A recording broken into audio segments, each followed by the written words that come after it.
The Bill Coolborough work came about initially focusing on Bill Coolborough, who was a soldier from Palm Island, and the lookout is named after Bill Coolborough.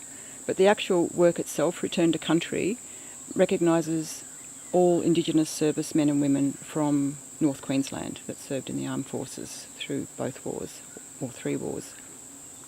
I was trying to find something that all of those tribes would relate to, and so initially I designed the stonework. The circle of stones was based on a basket weave design, and because that's something that's sort of common to everyone. Everyone makes baskets, and it's a traditional activity.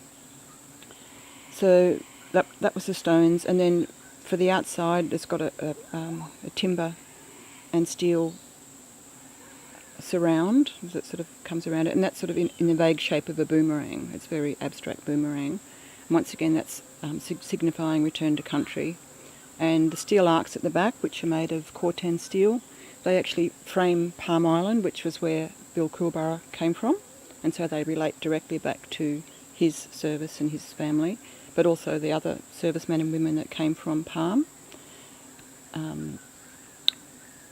And once again, because they're made of steel, they're looking like the bow of a boat. The negative space looks like a bow of a boat, but they also, the steel work there and on the skirts around the timber sort of references the armed forces and, the metal and the hardness of the army, the weapons and the tanks and all of those things that those Indigenous servicemen and women probably saw for the first time, and it was sort of a change of lifestyle. It was probably a real culture shock for them to go from a relaxed lifestyle that many of them led to go into such a formal military situation where there were rules and regulations and uniform and all of these things. So I think the fact that so many of them served says a huge amount for their love of country and their desire to serve along with other mainstream Australians. So